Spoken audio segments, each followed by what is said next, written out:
Bismillahirrahmanirrahim. Assalamualaikum warahmatullahi wabarakatuh. Alhamdulillah alladzi arsala rasulahu bil huda wa dinil haqq liyudhhirahu 'ala ad-din kullihi wa kafa billahi shahida.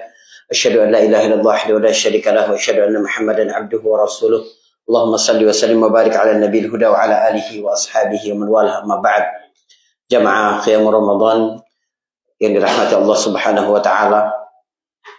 Tadi malam kita bahas pilar pertama dari tarbiyah Rasul Sallallahu Alaihi Wasallam, yaitu kesadaran akan hakikat kehidupan dunia.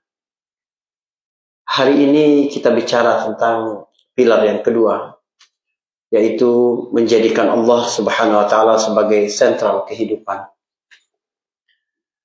Kita ini dalam hidup, godaan untuk mengandalkan segala sesuatu di luar Allah itu besar sekali. Mengandalkan kepintaran, mengandalkan keterampilan yang kita punya, mengandalkan ijazah, mengandalkan koneksi, mengandalkan uang, mengandalkan orang tua, mengandalkan anak. Padahal itu semua hanya sebab-sebab. Sebab kenapa? Yang menjadi sumber segala sesuatu itu adalah Allah Subhanahu wa Ta'ala. Tadi Ustaz Anis jelaskan kepada kita indah sekali bagaimana Allahus Samad itu segala sesuatu butuh kepada Allah. Allah tidak butuh kepada siapapun, kepada apapun. Ini melahirkan ketenangan yang luar biasa, Bu. Kenapa? Sebab kalau kita bergantung kepada seseorang karena jabatannya akan pergi. Atau jabatannya belum pergi tapi dia berubah, tidak lagi dekat dengan kita. Ada orang yang lebih dekat dengan dia. Kalau kita mengandalkan orang lain karena hartanya juga tidak kekal. Tapi kalau kita mengandalkan Allah Subhanahu wa Ta'ala, maka hati kita tenang. Kenapa? Allah tidak mungkin berubah. Allah tidak mungkin jatuh miskin. Allah tidak mungkin jadi lemah. Tidak mungkin. Sebab dia zat yang maha segalanya. Jadi rasa bergantung, perhatikan. Rasa bergantung kepada luar diri manusia ini, kita kepada luar diri kita, itu akan melahirkan rasa lemah. Kecuali kepada Allah Subhanahu wa Ta'ala. Kita kalau bergantung dengan orang lain terasa lemah, kita mau ngalah. Kadang nggak setuju dengan dia, tapi ya gimana lagi, masih butuh sama dia, ya nggak, Bu? Begitu kita. Tapi kalau sama Allah tidak. Orang mukmin menjadikan sentral kehidupannya itu adalah Allah Subhanahu wa Ta'ala. Makanya ketika dia beraktivitas, dia selalu menyebutkan nama Allah Subhanahu wa Ta'ala. Dia berkata Bismillah atau Bismillahirrahmanirrahim. Apa arti dengan nama Allah? Apa artinya? Kita melakukan itu untuk Allah, atas nikmat Allah, di atas ridho Allah, pada ketentuan, batas-batas ketentuan Allah. Itu maknanya. Jadi seorang mukmin melakukan sesuatu itu atas nama siapa? Atas nama Allah. Kalau presiden datang ke sini, dia berbicara atas nama Jokowi atau atas nama bangsa Indonesia? Atas nama bangsa Indonesia. Kebetulan nggak setuju sama Pak Jokowi. Atas nama negara. Dia tanda tangan itu bukan atas nama pribadi dia, tapi atas nama negara Republik Indonesia. Kalau gubernur, tanda tangan atas nama provinsi. Bupati atas nama kabupaten. Atau Anda punya sesuatu usaha bersama keluarga, Anda yang tanda tangan atas nama keluarga. Bayangkan kalau Anda melakukan segala sesuatu atas nama Allah, pemilik langit dan bumi. Apa makna? Bagaimana kita merenungi ketika kita mengucapkan Bismillah dalam setiap aktivitas kita? Sampai Nabi SAW berkata, Kullu amrin Zibalin la yubda'u fihi bismillahirrahmanirrahim fahuwa abtar. Renungi hadis ini dalam-dalam. Setiap pekerjaan baik yang tidak dimulai dengan Bismillahirrahmanirrahim, maka dia terputus. Kebaikannya terputus, dampaknya terputus, keberkahannya terputus. Udah tidak bakal menimbulkan efek apa-apa. Jadi, apa makna Bismillah? Kita menyebut dengan nama Allah itu apa maksudnya? Yang pertama adalah pengakuan akan nikmat Allah.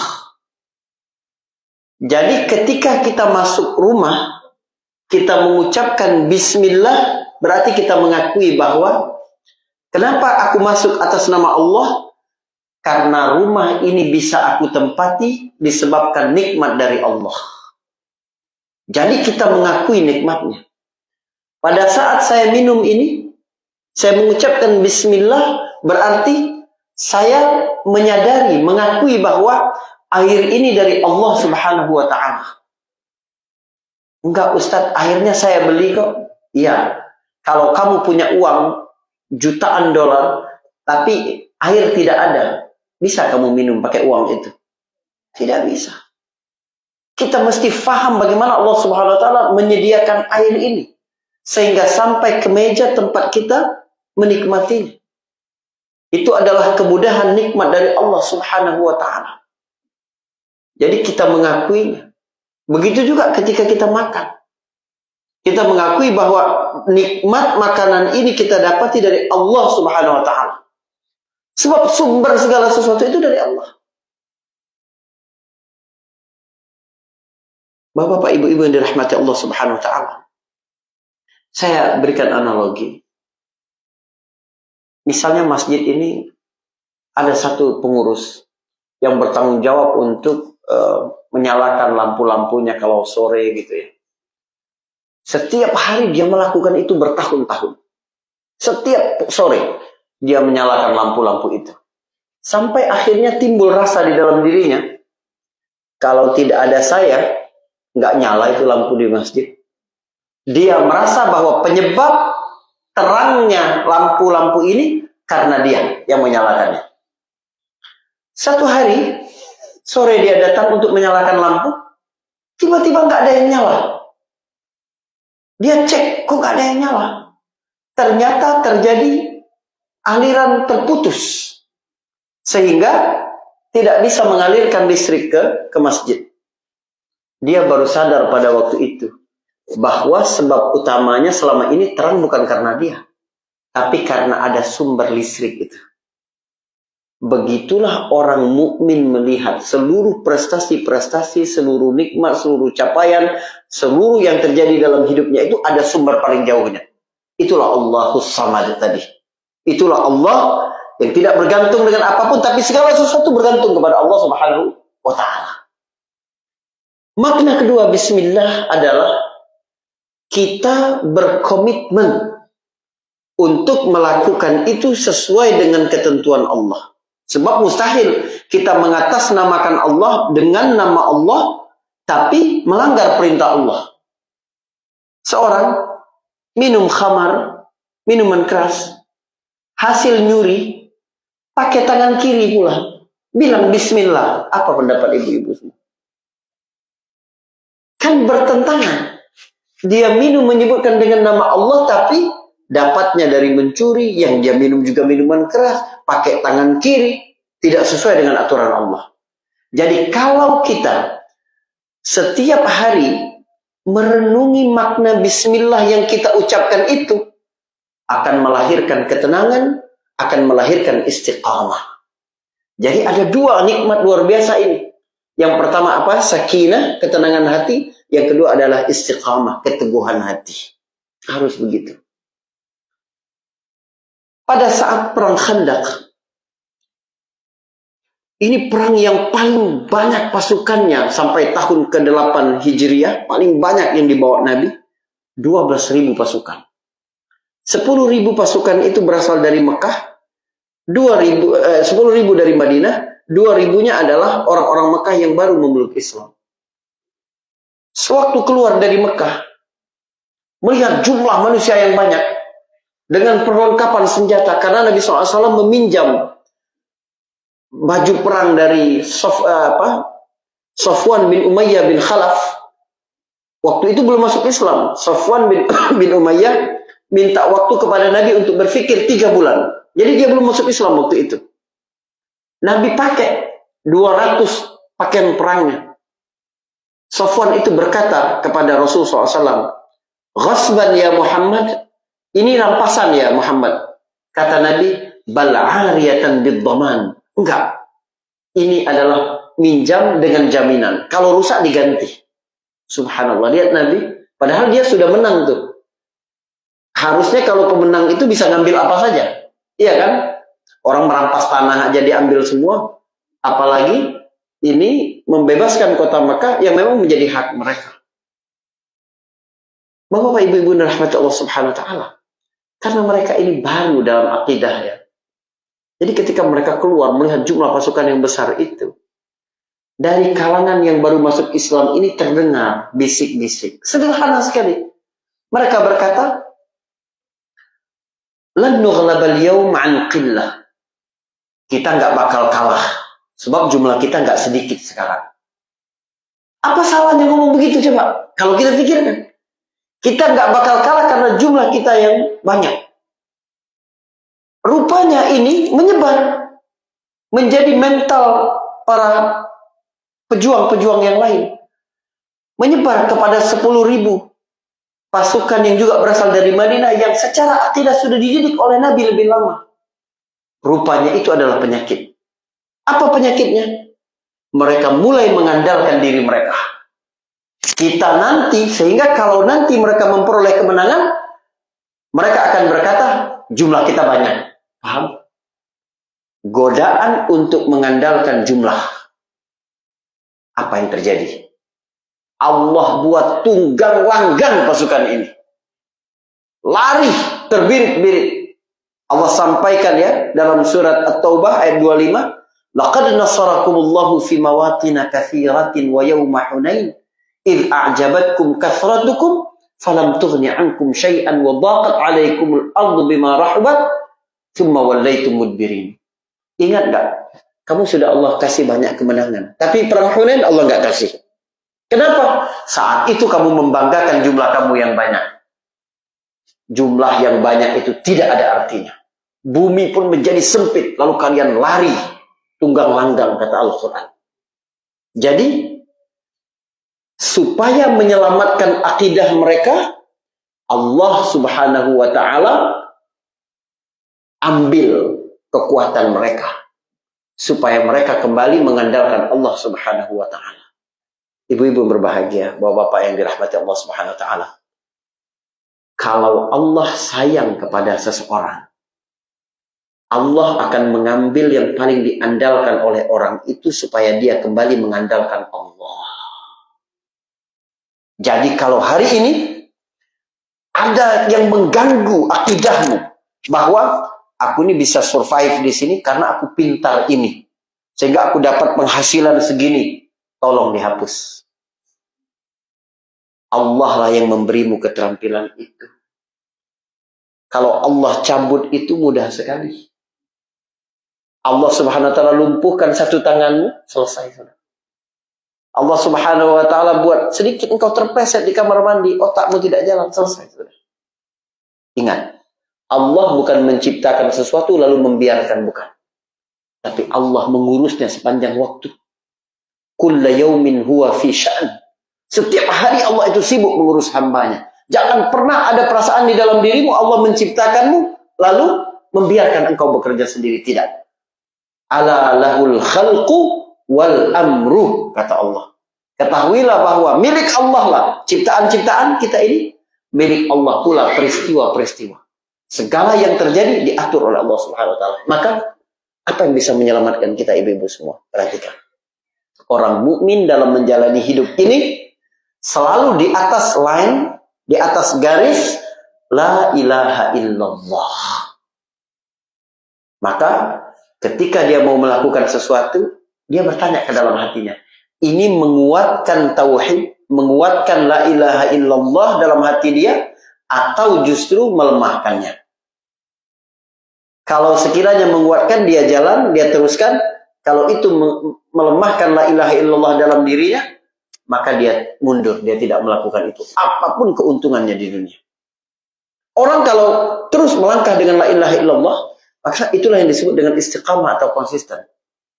Dia bisa naik berprestasi dalam hidup, bisa. Dia naik prestasinya, naik penghasilannya, naik jabatannya, naik kedudukannya. Terus begitu dia. Tapi apakah dia kemudian melambung tinggi sampai terlempar? Tidak. Sebab ada safety net di atas.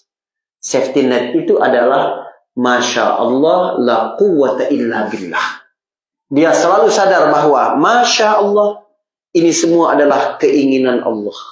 Ini adalah kehendak Allah. Ini semua adalah kuasa Allah. Sebab tidak ada kekuatan dan daya upaya kecuali Allah Subhanahu wa Ta'ala. Tanpa safety net itu, manusia terjebak kepada jebakan Qarun. Sehingga ketika dia berprestasi, dia merasa ini prestasi dia. Innama utituhu ala ilmin indi. Aku dapat ini karena aku memang pandai berbisnis. Aku begini memang aku kerjanya tekun. Aku begini karena memang ijazahku tinggi. Aku begini karena memang aku bagus dalam bidang ini. Sehingga tidak mau berbagi, merasa tidak butuh sama Allah, merasa sombong lebih daripada yang lain, merasa kenapa? Karena tidak ada safety net, Masya Allah, la quwwata illa billah. Sebaliknya, ketika dalam perjalanan dia mengalami kegagalan, keterpurukan, kesempitan, ada safety net di bawah. Apa safety netnya? Jaring pengamannya apa? Inna lillahi wa inna ilaihi raji'un. Dia sadar, kalau diambil kesehatannya, memang milik Allah. Akan dikembalikan kepada Allah. Kalau diambil hartanya, memang milik Allah. Kapan waktu Allah akan ambil. Diambil keterampilannya, diambil kekuatannya, diambil orang-orang terkasih dalam hidupnya. Semua milik Allah Subhanahu wa Ta'ala. Memang kita mengembalikan kepada Allah. Kenapa kita takut kehilangan? Kenapa? Karena merasa memiliki. Kalau kita tidak merasa memiliki, kita tidak akan merasa kehilangan. Ada satu jamaah saya di Jakarta dulu. Dia ditipu ya. Bikin satu showroom itu. Berapa miliar dia habis itu. Ditipu sama seseorang. Dia bilang belanja tapi tidak ada. Dia bingung. Dia bilang begini, Ustaz, saya bingung mau ngasih tahu istri saya waktu itu seperti apa. Ini suami istri orang Minang. Di dalam tabungannya itu tinggal uang sekitar 40 juta kata dia. Saking terkuras habis semuanya. Jadi akhirnya dia pulang ke rumah. Udahlah, apapun yang terjadi diomelin istri, dikasih kamu cepat percaya sama orang, cepat apa terserah udah. Pulang dia ke rumah. Dia udah pasrah nih cerita sama istrinya apa yang terjadi. Apa kata istrinya? Udah, kata dia bilang. Kita dulu waktu pertama ke Jakarta, kita nggak bawa apa-apa. Maka bersyukur kita hari ini masih ada 40 juta di dalam tabungan udah. Subhanallah. Begitu kita merasa tidak memiliki apa-apa, kita tidak takut kehilangan. Ini. Tapi musibah yang menimpanya itu membuat dia ke masjid. Lama dia tidak pernah ke masjid. Dia ke masjid. Subuh dia ke masjid. Tempat saya ngisi rutin itu. Dia lihat di masjid itu ribut suara kipas. Akhirnya dia tanya ke pengurusnya, ini gimana Pak? Dia kipas. Iya, kita nanti lagi ngumpulin uang untuk beli AC. Berapa butuh AC-nya? Butuh AC sekitar 10 AC gitu kan. Dia bilang, ya udah Pak, saya wakafkan 10 AC. Uang yang ada sisa dalam tabungan itu dia wakafkan untuk AC. Subhanallah. Akhirnya dia menjadi jamaah tetap di masjid itu. Kemudian terus sama yang lain. Rupanya saling berjumpa dengan jamaah silaturahim segala macam. Buka usaha lagi. Alhamdulillah sekarang sukses lagi.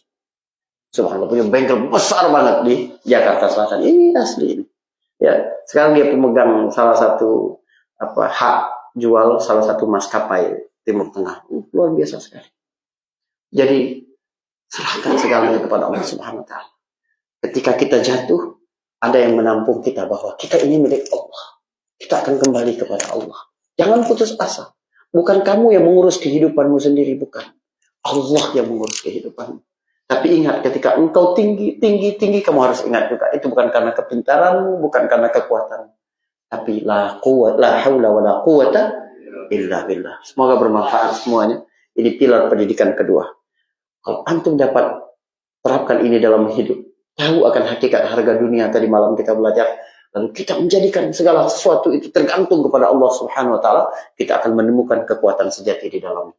Tinggal satu pilar lagi, insya Allah kita jelaskan malam besok, tentang kekuatan keteladanan dalam pendidikan Rasul sallallahu alaihi wasallam. Barakallahu fikum. Assalamualaikum warahmatullahi wabarakatuh.